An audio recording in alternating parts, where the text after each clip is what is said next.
Radio Demente, un programa diferente, un espacio dedicado a tratar de esclarecer la conducta, los sentimientos, las emociones y el funcionamiento de la mente, bajo la conducción de Solange Tapia y Alberto de la Chica.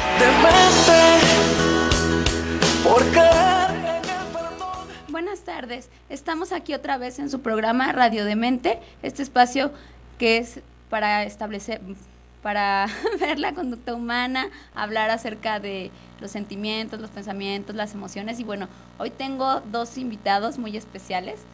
Uno se llama Federico y otro se llama Nahum. Nahum, que bueno, le acabo de preguntar qué significa su nombre y me dice dador de consuelo.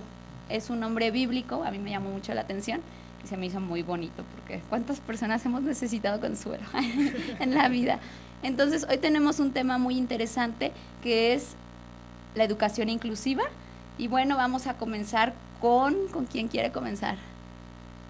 Con Federico. Bueno, pues primeramente, Maestro Federico. Muchas gracias por la invitación, Solange. Sabemos que el espacio radiofónico pues, nos ayudará a llegar a más personas, y un saludo a tu auditorio. Gracias. Un saludo en especial a nuestros compañeros del Diplomado de Educación Inclusiva, que surge como una necesidad el revisar esta parte. He de aclarar que yo soy pedagogo, ustedes son psicólogos, entonces desde esa parte vamos a trabajar desde las dos perspectivas. ¿Y por qué la educación inclusiva? Bueno, porque necesitamos conocer algunas de las cuestiones legales en lo que es en el aspecto del trabajo que nosotros hemos estado llevando en el diplomado, y nos hemos dado cuenta de que hay una necesidad en México terrible de encontrar algunas diferencias entre lo que es la inclusión, la inserción y algún otro aspecto que es la integración. No es lo mismo incluir, integrar que insertar. Entonces, en este punto, el compañero Nahum, que trabaja en el USAER, él puede ampliar un poco sobre esta situación de lo que es la inclusión como punto de partida y la inserción, y para llegar a una inclusión que es un punto más amplio, incluirte que insertarte que integrarte, porque puedes estar integrado a un proceso, pero puedes estar excluido. Y bueno, eso lo vamos a ver desde la pedagogía. Ajá. Y ustedes desde la psicología. Pero puedes estar incluido, eso me gusta. Así que yo le daría la palabra a Nahum para que él nos profundice más desde la psicología. Ok, bueno, muchas gracias por la invitación. No, muy buenas gracias tardes. A ti por venir. Buenas tardes. Vamos a tratar de ahondar un poquito lo que hemos estado revisando y cómo están más o menos los lineamientos desde la educación especial y qué tan importante es la educación inclusiva actualmente en nuestras instituciones escolares. Tenemos que hacer primero la diferenciación entre lo que es una inserción, ajá, una integración y una inclusión. En el primer aspecto, lo que es la inserción, cuando en un inicio se empieza a abrir la escuela a todos, que es para todos, que viene desde el artículo 3 de la Constitución, que todos tenemos derecho a recibir la educación, nada más se les incluía, nada más se les insertaba en las escuelas. Ajá. Pero no se modificaba en mayormente el funcionamiento de las escuelas, dependiendo de la discapacidad que pudiera tener cualquier niño que intentara entrar a primaria, preescolar y o secundaria. Ajá. Entonces, en la inserción nada más se les daba entrada, pero no se modificaban ni se les adecuaban instalaciones, programas, nada en este aspecto. Lo podemos ver como una línea de tiempo.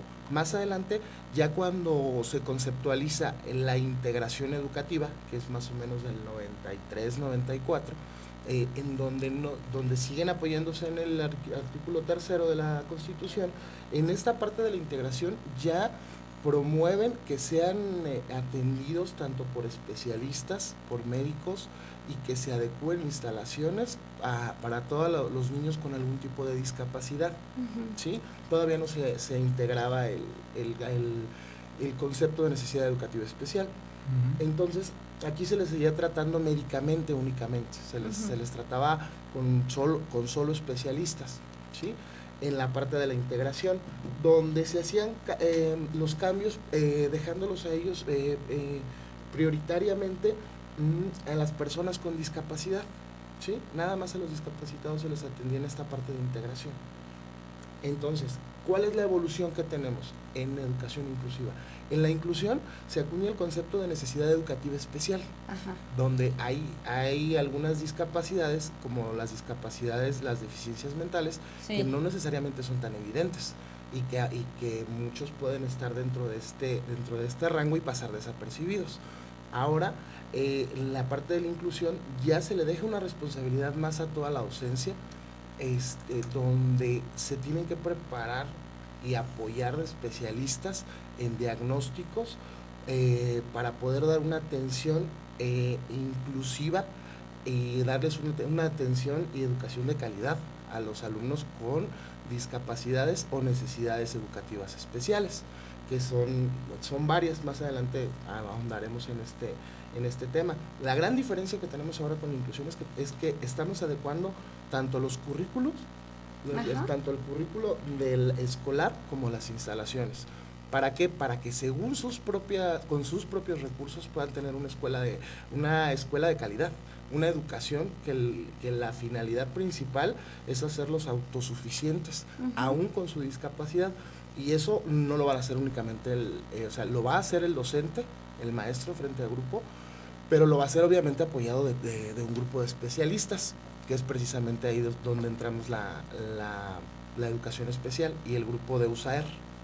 Ok, se me ocurre pensar que en esto se pueden ahorrar las escuelas especiales, pero también a lo mejor se va a invertir en tener un equipo completo, interdisciplinario, de atención para los niños, que tendrá que ver cada caso específico, cada caso con las diferentes necesidades de los niños.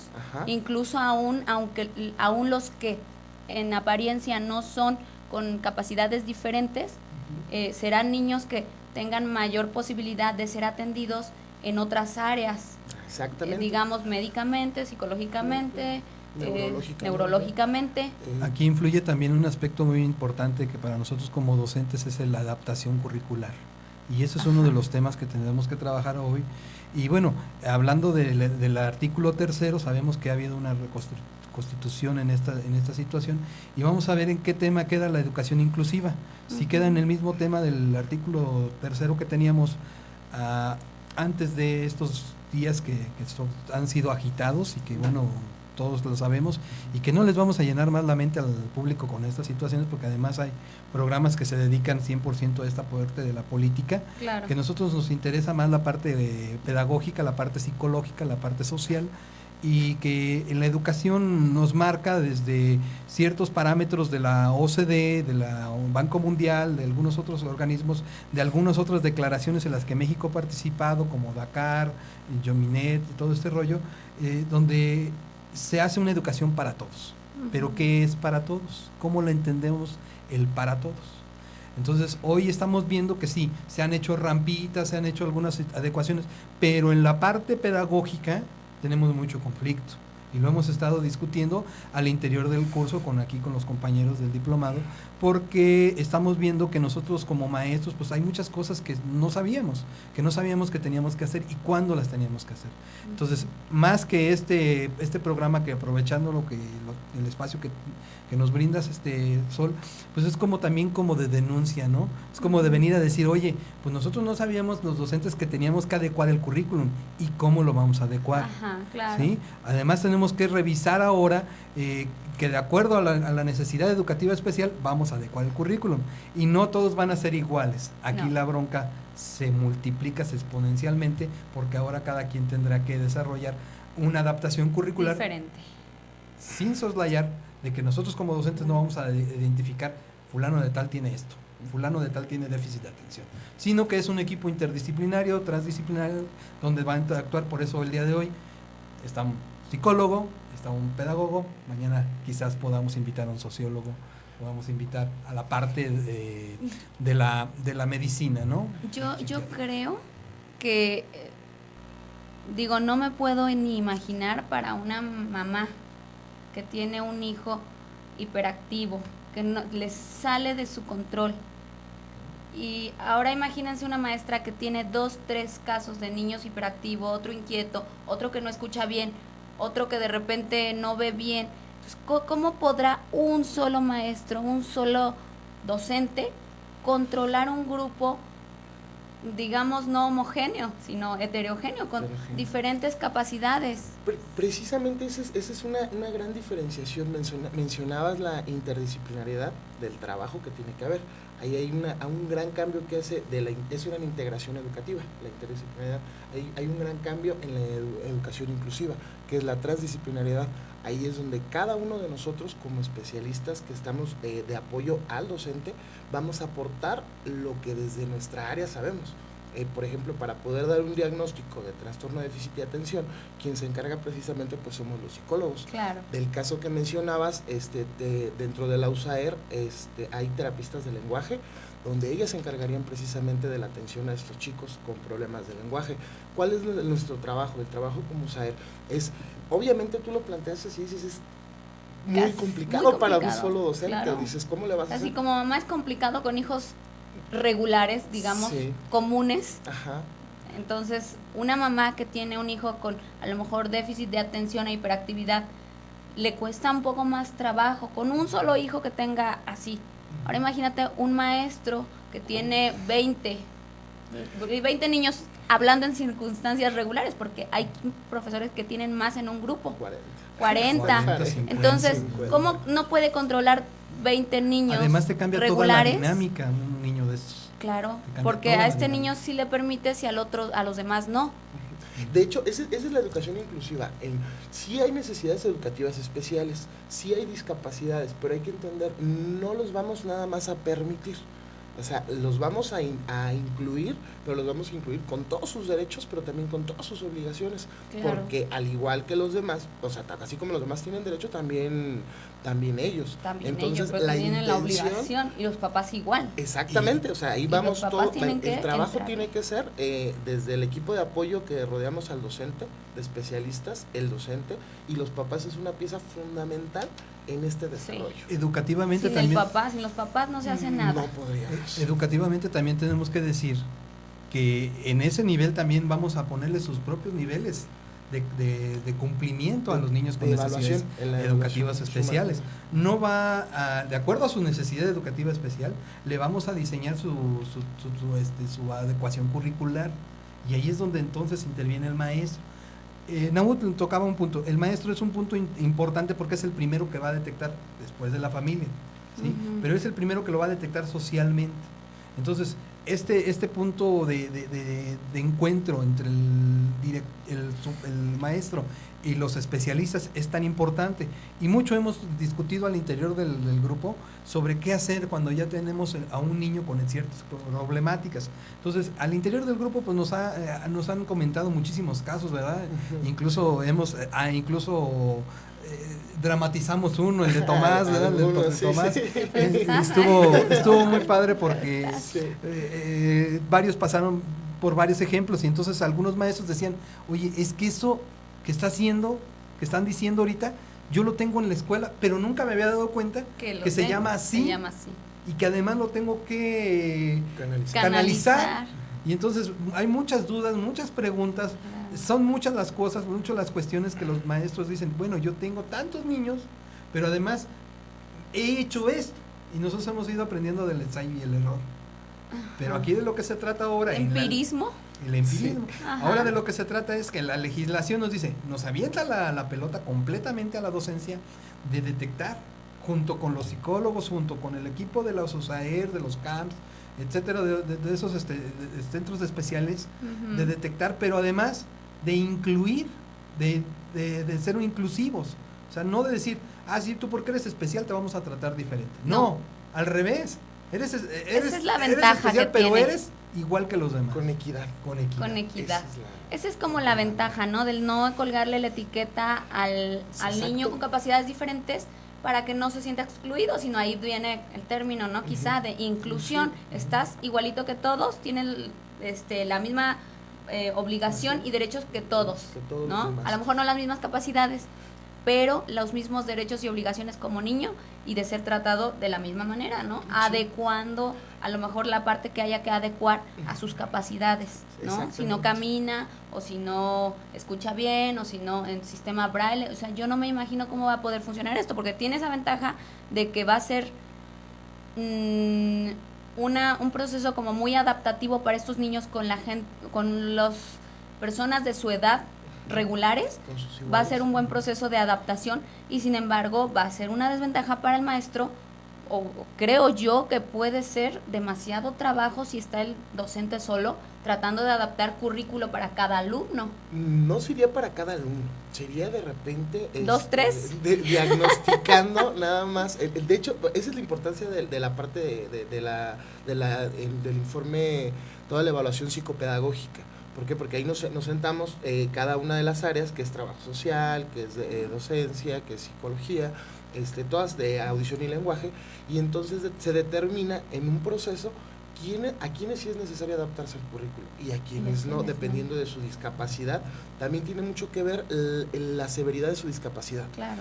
Los CAM, los Centros de Atención Múltiple, son quienes más bien atienden las discapacidades más severas, donde sí hay niños, por ejemplo, el síndrome Down, sí, el ya profundo, no podría estar incluido dentro de una primaria regular por la propia seguridad del niño. Entonces, él se deriva a un centro de atención múltiple. Uh-huh. Los demás grados sí lo podemos atender, pero lo importante es que el docente no debe de estar solo, porque solito, tal cual lo dices, no va a poder. No va a poder. O sea, necesitaría del equipo de apoyo completo de una USAER para poder darle estrategias y ayudarle en cierto momento a poder adecuar currículums, a poder adecuar dinámicas de grupo, porque una sola necesidad educativa, como pudiera ser la hiperactividad, que es la más conocida, la hiperquinesis, todo esto, te puede jalar la atención de un grupo completo.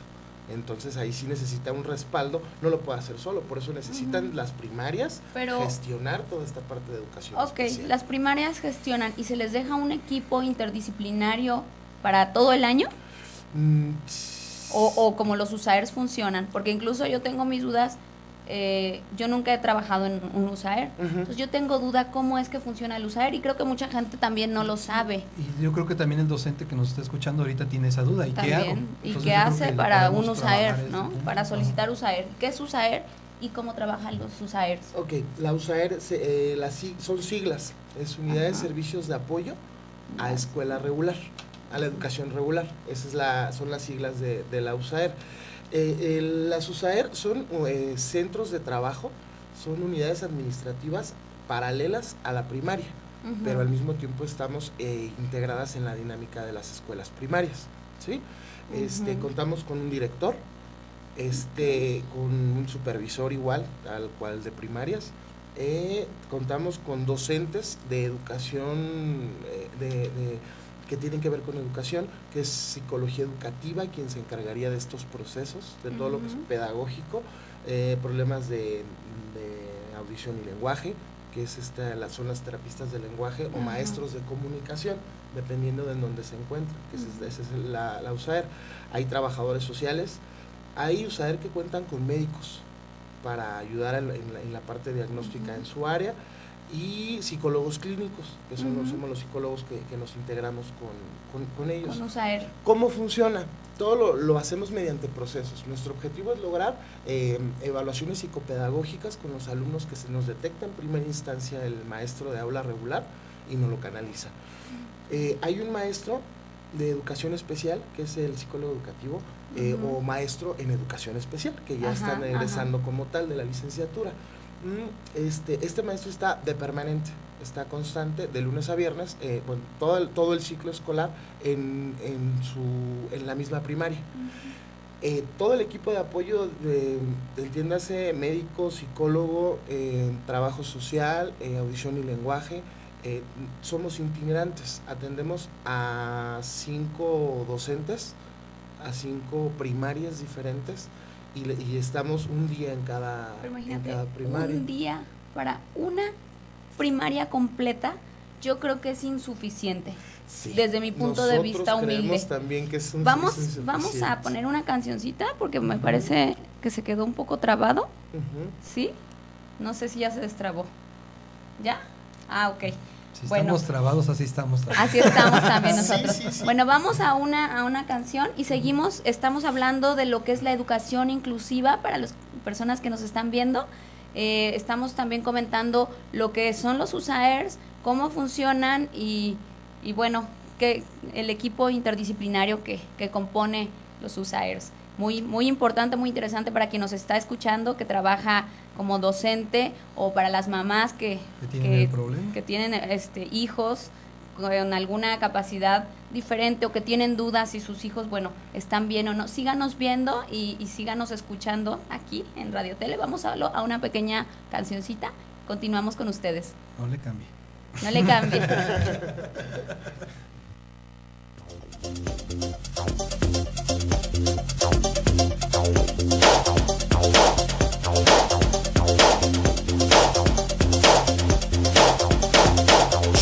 Tu voz y la manera en que me hablaste, la forma de tus palabras provocaron que preguntara por ti. A mi amigo que está viviendo contigo le parece interesante que le diga que pensé cuando te vi. Dije nada, mi declaración fue clara y en el fondo sospechaba que al decirle tal cosa le metí. Él hablaba de ti y algo me pasaba, dejando correr el río. Naturalmente terminamos así. Esa locura soy